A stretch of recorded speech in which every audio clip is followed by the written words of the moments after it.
Good morning बच्चों, आप सभी का स्वागत है आपके अपने YouTube channel Anil R classes में। आज हम अलंकार की पार्ट नंबर 3 वीडियो लेकर के आए हैं, जिसमें आप सभी को अच्छे से अध्ययन करना है। चलिए, आज की हेडिंग है उत्प्रेक्षा अलंकार। पहली हेडिंग उत्प्रेक्षा अलंकार। इसके पहले यदि आप लोगों ने मेरी वीडियो नहीं देखी है तो आप जाकर के प्लेलिस्ट में देख सकते हैं। तो उत्प्रेक्षा अलंकार क्या होता है? उत्प्रेक्षा पढ़ते हैं, जहां उपमेय में उपमान की संभावना की जाए, उपमेय में उपमान की संभावना की जाती है, वहां उत्प्रेक्षा अलंकार होता है। संभावना की जाती है, ठीक है, इस चीज को ध्यान रखेंगे। और उत्प्रेक्षा अलंकार में ज्यादातर कुछ ऐसे वर्ड आते हैं जैसे कि मनु, जनु, मानो, जानो, मनहु, जानहु, सम आदि। इस तरीके से सम भी आता है ना, समान, इस तरीके से शब्द आते रहते हैं, तो वहां पर उत्प्रेक्षा अलंकार होता है। जैसे हमने एग्जाम्पल एक ले लिया, उदाहरण दे रखा है, कहती हुई उत्तरा के नेत्र, कहती हुई उत्तरा के नेत्र जल में यो भर जाएं, हिम के कणों से पूर्ण मानो हो गए पंकज नयन। ठीक है, पंकज नयन का अर्थ होता है कमल, पंकज का मतलब होता है कमल, इस चीज को ध्यान रखना है। तो इसमें देखिए शब्द क्या मिला, मैंने डॉट डॉट में दिखाया गोला, तो ये मानो, मानो शब्द देखिए, इस ये देखिए शब्द मिला ना मानो, तो इस तरीके से शब्द मिलेंगे तो वहां पर उत्प्रेक्षा अलंकार होता है। ठीक है, तो ये आपका उत्प्रेक्षा अलंकार के उत्प्रेक्षा अलंकार का उदाहरण है। दूसरा जैसे हमने कहा, उस काल मारे क्रोध के तनु कांपने उसका लगा, मानो हवा के जोर से सोता हुआ सागर जगा। तो यहां पर कौन सा अलंकार होगा? देखिए एक शब्द यहां पर मिल गया, मानो। इस तरीके से यदि शब्द मिलते हैं तो वहां पर उत्प्रेक्षा अलंकार होता है। ठीक है, तो देखो इसको और अच्छे से पढ़ते हैं। उस काल मारे क्रोध के तनु कांपने उसका लगा, मानो हवा के जोर से सोता हुआ सागर जगा। ठीक है, तो संभावना की जा रही किसकी? सोता हुआ सागर जगा, यानी कि उस काल मारे क्रोध के, यानी कि काल मारे क्रोध के तन कांपने उसका लगा, यानी कि उसका तन क्या कांपने लगा। जैसे कि कैसे कैसे कांपने लगा? हवा के जोर से सोता हुआ सागर जगा। जैसे कि सागर क्या है, सो रहा है, उसकी लहरें थमी हुई हैं और हवा के जोर से सोता हुआ सागर जगा। और यदि हवा जैसे चलती है बहुत तेजी से और उसके सागर में क्या है, लहरें उत्पन्न हो जाती हैं। ठीक है, तो इस तरीके से आप देखेंगे। अगला उदाहरण इसमें दे रखा है,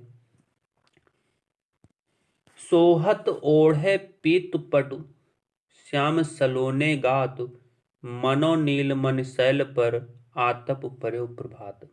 तो इसमें जो सोहत है ना, सोहत मतलब सुंदर, है ना, ओढ़े पीत पट, ओढ़े मतलब ढके हुए हैं, और पीत मतलब पीला, और पट मतलब वस्त्र, मतलब पीले वस्त्र पहने हुए बड़े सुंदर लग रहे हैं। कौन? श्याम सलोने गात, यानी कि भगवान कृष्ण जी। और गात का मतलब होता है शरीर, इस चीज को ध्यान रखेंगे। मनो नीलमणि शैल पर, मानो कि जैसे कि नीलमणि, नीलमणि यानी कि जो आपकी मणि होती है, ठीक। और शैल का मतलब होता है पर्वत, मैंने यहाँ पर लिख रखा है जिसपे, जिससे कि आप लोग को याद रहे। शैल पर आतप पर्यो प्रभात, यानी कि जैसे कि नील पर्वत पर रखी हुई मणि चमकती है ना, तो उसी तरीके से, जिस तरीके से सुबह सूरज निकलता है, आतप पर्यो प्रभात। ठीक है, तो कुछ इसी तरीके से है इसका मीनिंग, तो इसको आप लोग समझ लेंगे। तो एक चीज और ध्यान देंगे, ये जो लाइनें हैं ये किसकी हैं? ये बिहारी जी की हैं। किसकी? बिहारी जी की, इस चीज को ध्यान रखेंगे। अगली हेडिंग है अतिशयोक्ति अलंकार। अतिशयोक्ति अलंकार क्या होता है? जब किसी व्यक्ति वस्तु, ये व्यक्ति लिखा हुआ है, ठीक है, जब किसी व्यक्ति वस्तु आदि का वर्णन बहुत बढ़ा चढ़ाकर किया जाए तब वहां अतिशयोक्ति अलंकार होता है। इंग्लिश में बोलते हैं हाइपरबोला, इसे बोलते हैं, अतिशयोक्ति को हाइपरबोला बोलते हैं, ठीक है। जब किसी व्यक्ति वस्तु आदि का वर्णन जो है ना बहुत बढ़ा चढ़ाकर किया जाता है तो वहां पर अतिशयोक्ति अलंकार होता है। जैसे उदाहरण में देख लेते हैं, देख लो साकेत नगरी है यहीं, स्वर्ग से मिलने गगन में जा रही। क्या ऐसा संभव है कि साकेत नगरी है यहीं, लेकिन क्या है, स्वर्ग से मिलने गगन में जा रही? क्या स्वर्ग से वो मिलने जाएगी नगरी कहीं? कोई नगरी स्वर्ग से मिलने जाएगी, ऐसा तो संभव है नहीं। तो यानी कि बढ़ा चढ़ाकर इसमें दिखाया गया है, ठीक। ऐसे ही जैसे दूसरा एग्जाम्पल ले लिया जाए,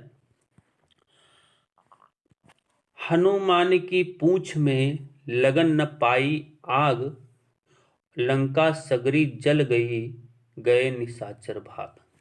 देख लीजिए कितना बढ़ा चढ़ा कर कहा गया। मतलब लिखने वाले क्या क्या लिख देते हैं, कितना मतलब सोचते भी नहीं है ना। तो ऐसे देखो कितना अच्छा लिखा है, अच्छा भी लिखा है। हम तारीफ करते हैं ऐसे कवियों को, ऐसा नहीं कि हम तारीफ बुराई नहीं कर रहे, तारीफ कर रहे हैं। तो जैसे कहा जाए, हनुमान की पूंछ में लगन न पाई आग, लंका सगरी जल गई, गए निशाचर भाग। यानी कि हनुमान की पूंछ में आग नहीं लगा पाए निशाचर, ठीक है, और आग लगी नहीं कि लंका सारी जल गई। लंका जल गए, सगरी भी जल गई, यानी सागर भी जल गया और सब जल गया, और निशाचर यानी कि जो भूत पिशाच थे वो सब क्या है, राक्षस वगैरह, वो सब भाग गए। इतना बढ़ा चढ़ा कर कहा गया इसमें, है ना। तो यहां पर कौन सा अलंकार है? अतिशयोक्ति अलंकार, हाइपर बोला, ठीक है।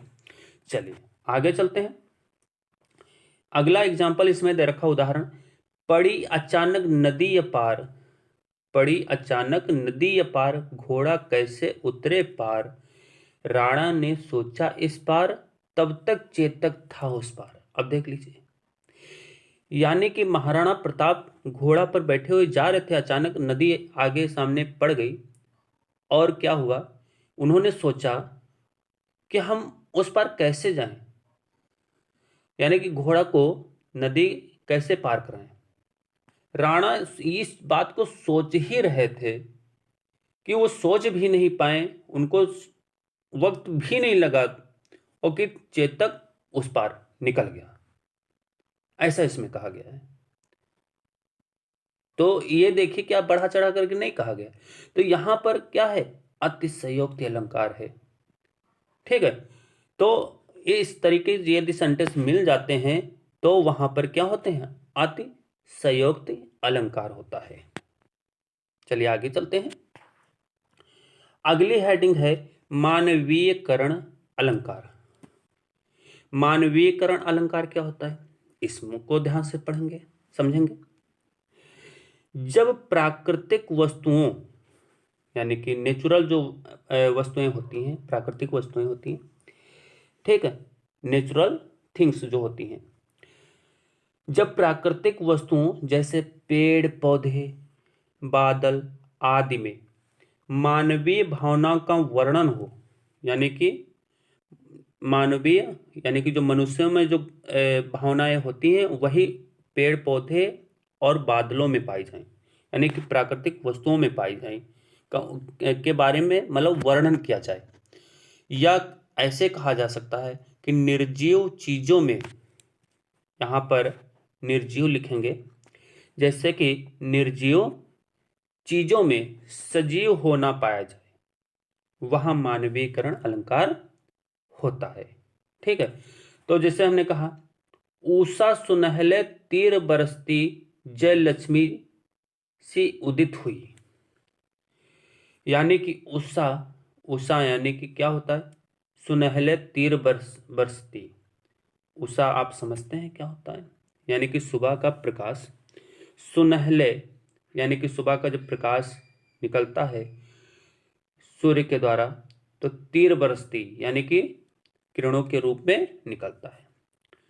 जय लक्ष्मी सी उदित हुई, और इसमें आप समझ पा रहे हैं ना, यहाँ जय लक्ष्मी यानी कि किसी का नाम है, और सी उदित हुई, जैसे जय लक्ष्मी जैसे उदित होती हैं वैसे ही क्या है, सुनहले तीर बरसती, यानी कि जो किरणें हैं वो किससे, लक्ष्मी से जोड़ दिया गया है, यानी कि किसी मानवीय भावनाओं मानवीय मतलब व्यक्तियों से जोड़ा गया है।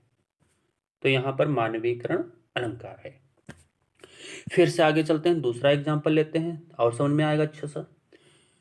जैसे इसमें कहा गया, दिवसावसान का समय, मेघमय आसमान से उतर रही संध्या सुंदरी परी सी धीरे धीरे। तो अब यहाँ पर देखेंगे, अगर जो कुछ भी समझ में ना आए तब क्या करना चाहिए, इस चीज को मैं बता रहा हूं, ध्यान से समझेंगे। जब कुछ भी समझ में ना आए तो देखेंगे, मेघमय आसमान से उतर रही, और फिर संध्या सुंदरी, देखिए संध्या सुंदरी परी धीरे धीरे। जो संध्या मतलब संध्या क्या होता है, रात्र मतलब शाम का समय, सुंदरी जो शाम कोई सुंदरी होगी, है ना, ऐसा तो है नहीं। तो यानी कि इसमें क्या है, कौन सा अलंकार है, मानवीय भावनाओं का वर्णन इसमें किया गया है। मानवीय भावनाओं का वर्णन किया गया है किसमें, बादलों में। तो इसलिए यहां पर मानवीयकरण अलंकार होगा। ठीक है, यदि आप 3-4 बार इसको अच्छे से अध्ययन करेंगे तो आपको समझ में आ जाएगा। ठीक है, तो आज की वीडियो हम यहीं पर वाइंड अप करते हैं। नेक्स्ट वीडियो फिर लेकर के मिलते हैं, पार्ट नंबर 4 लेकर के। तब तक के लिए नमस्कार बच्चों।